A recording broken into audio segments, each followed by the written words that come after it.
जो भी पशु पक्षी यमुना नदी के उस कुंड के ऊपर से या आसपास से गुजरता वह मृत्यु को प्राप्त हो जाता। कारण था कालिया नाग का वह भयंकर विष, जिसके कारण कोई भी पास से गुजरने वाला मनुष्य या जानवर अपनी जान से हाथ धो बैठता। वहाँ का पानी भी नीला पड़ चुका था।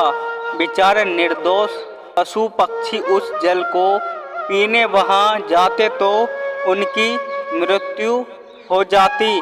भला उनका क्या दोष। एक दिन श्री कृष्ण जंगल में अपने मित्रों के साथ गेंद से खेलते हुए इतना व्यस्त हो गए कि उनको पता ही नहीं चला कि कब वहाँ उस कुंड के पास पहुँच गए। इतना तो ठीक था, लेकिन श्री कृष्ण ने जोर से गेंद में अपना बल्ला मारा। गेंद सीधी कुंड में जा गिरी। मित्र इस बात से अनजान कि उस कुंड में भयंकर कालिया नाग रहता है। हट करने लगे कि तुमने गेंद गिराई है तो तुम ही नदी से वो गेंद निकाल कर लाओ। श्री कृष्ण सब जानते थे और उन्होंने गेंद भी जानबूझकर अंदर गिराई थी, क्योंकि उन्हें कालिया नाग को भगाना था। कृष्ण मित्रों के हट करने पर खुशी खुशी नदी में कूदने के लिए नदी के किनारे एक पेड़ पर चढ़ गए। पास में ही एक नगरवासी गाय चरा रहा था। वहाँ चिल्लाता हुआ पहुँचा, कान्हा इस कुंड में मत कूदो। कृष्ण जी थोड़ा रुके और उसकी बात सुनने लगे। उनसे कहो कि कहीं और अपना डेरा बनाए। कृष्ण जी इतना बोल ही रहे थे कि कालिया नाग की आंख खुल जाती है। श्री कृष्ण उन्हें देखते हैं। डरावना 10 फनों वाला, मुंह से जहरीला धुआं निकालता, आंखें खून जैसी लाल, इतना विशाल और डरावना कि कोई आम आदमी देखे तो मर ही जाए। जोर जोर से बोलने लगा, दुष्ट ने मेरी नींद खराब कर दी। श्री कृष्ण सामने ही खड़े थे। कालिया कहने लगा, बालक तेरा इतना साहस कि कालिया नाग के आगे सही सलामत खड़ा है। चल हम तुम्हें माफ करते हैं। इसका फायदा उठाते हुए अपनी जान बचा और चला जा।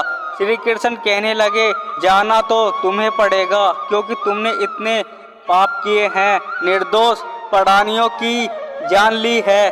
पानी दूषित क्या है जिसके कारण अनेकों जीवों की जान चली गई, इसलिए चले जाओ। कालिया कहता है, इतना साहस, लेकिन फिर भी मैं तुम्हें बालक समझता हुआ छोड़ देता हूँ, इसलिए चले जाओ।